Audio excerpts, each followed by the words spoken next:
ओम श्री गणेशाय नमः। गणेश भगवान को प्रथम पूजनीय देव की उपाधि प्राप्त है, इसलिए हम कोई भी शुभ कार्य करने से पहले भगवान गणेश की विधिवत पूजा करते हैं। सबसे पहले आप सबको मेरी ओर से गणेश चतुर्थी की हार्दिक शुभकामनाएं। पोष महीने में आने वाली चतुर्थी को संकष्टी गणेश चतुर्थी कहा जाता है और अभी हम श्रवण करेंगे गणेश चतुर्थी कथा का। पौष मास में आने वाली गणेश चतुर्थी व्रत का बहुत विशेष महत्व है। जो भी श्री गणेश जी का उपासक इस व्रत का अनुष्ठान करता है, विघ्न विनाशक श्री गणेश उसके सभी कष्ट हर लेते हैं। गणेश जी के व्रत का अनुष्ठान करने से पूर्व व्रत धारक को, श्री गणेश उपासक को अपने दोनों हाथों में पुष्प लेकर भगवान श्री गणेश की पूजा अर्चना करनी चाहिए। और साथ ही गणेश चतुर्थी के इस विशेष पर्व पर भगवान श्री गणेश की संकट नाशनी कथा का पठन या श्रवण अवश्य करना चाहिए। संकट चतुर्थी के दिन भगवान श्री गणेश की कथा का श्रवण करने से भगवान के दर्शन का विशेष महत्व होता है। पौष मास के श्री गणेश चतुर्थी का व्रत रावण की एक कथा पर आधारित है। इस कथा के अनुसार एक समय की बात है जब अहंकारी रावण ने स्वर्ग के सभी देवताओं को परास्त करके जीत लिया था और अपने अहंकार में चूर होकर संध्या बेला को, जब वो अपनी नित्य संध्या में व्यस्त हो, ऐसे महाबली बाली को पीछे से पकड़ लिया। तब वानर राज महाबली बाली ने रावण को अपनी बगल में दबाकर उसे अपनी पूरी किष्किंधापुरी नगरी को ले गए। रावण महाबली बाली के बाहुपाश में फंसा हुआ तिल मिला रहा था। अपनी नगरी में पहुंचकर बाली ने उसे एक खिलौना समझकर अपने परम तेजस्वी पुत्र अंगद को सौंप दिया और अंगद भी अपने पिता द्वारा दिए गए खिलौने को बड़े ही चाव से खिलौना समझकर समाज में लेकर इधर उधर खेलने लगा। अंगद रावण को खिलौना समझकर उसे एक मजबूत रस्सी से बांधकर पूरे नगर में इधर से उधर घुमाने लगा, जिससे रावण को अतिशय कष्ट का सामना करना पड़ा। रावण को बहुत दुख और दर्द की पीड़ा होने लगी। दर्द से व्याकुल हो उठे रावण ने एक दिन अपने पिता महर्षि पुलत्स्य का आवाहन किया। अपने पुत्र का आवाहन पाते ही वो रावण का मनोमन स्मरण करने लगे और देखा कि वो बड़ी दयनीय स्थिति में किसी वृक्ष के साथ बंधा हुआ है। रावण की ऐसी दुर्दशा देख महर्षि पुलत्स्य गहन विचार में पड़ गए कि आखिरकार पुत्र रावण की इस दशा का क्या कारण है। कुछ क्षण पश्चात उन्हें ये ज्ञात हो गया कि जब भी कोई अहंकार के मद में आके कोई अनिष्ट कार्य करता है, फिर वो देव हो जा दानव और या फिर कोई मनुष्य, सभी की दशा यही होती है। अपने पुत्र की ये दशा का विवरण पाते ही वो तुरंत रावण के पास पहुंचे और कहा। पुलत्स्य ऋषि बोले, बोलो रावण पुत्र, मुझे क्यों याद किया तुमने? रावण बोला, पितामह, मैं आपको मेरी दशा देखकर ये पता चल गया होगा कि मैंने आपको क्यों याद किया है। मेरी रक्षा करें हे पितामह। इस नगरी के नगरवासी मुझे अत्यंत कष्ट दे रहे हैं और मुझे धिक्कार रहे हैं। रावण की करुणा वाणी सुनकर महर्षि पुलत्स्य बोले, पुत्र तुम डरो नहीं, तुम इस बंधन से जल्द ही मुक्त हो जाओगे। इसके लिए तुम्हें परम पूज्य श्री गणेश का विघ्न विनाशक व्रत करना होगा। पूर्व काल में जब वृत्रासुर के वध से छुटकारा पाने के लिए इंद्रदेव ने भी इसी व्रत का अनुष्ठान किया था। मुझे भी यही लगता है कि अब भगवान गणेश जी ही तुम्हें विघ्न से छुटकारा दिला सकते हैं। अपना वचन सुनाकर वो वहां से अंतर्ध्यान हो गए। अब अपने पिता के वचनों अनुसार रावण ने श्री गणेश जी की आराधना करना शुरू कर दी और बड़े ही श्रद्धा भाव से पौष मास में आने वाली गणेश चतुर्थी का व्रत किया, जिसके पुण्य फल स्वरूप वो बाली के इस बंधन से मुक्त हो गया और पुनः अपने राज्य को प्राप्त किया।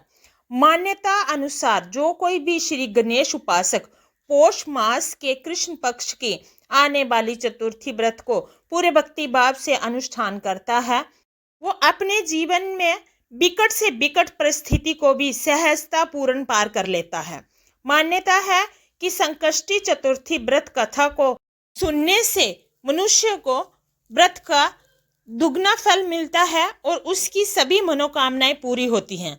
ऐसा करने से अगर आप मन चाहा फल चाहते हो तो इस कथा का श्रवण जरूर करना चाहिए। ये कथा शुभ भी मानी जाती है। इस कथा का बहुत महत्व है। मान्यता है कि इस कथा को सुनने से सारी मनोकामनाएं पूरी होती हैं। चतुर्थी तिथि पर गणेश भगवान का व्रत रख के उनकी कथा सुनने से मनवांछित फल की प्राप्ति होती है और संतान सुख की प्राप्ति होती है। ऐसी ही एक और कथा है भगवान विष्णु के विवाह के समय की।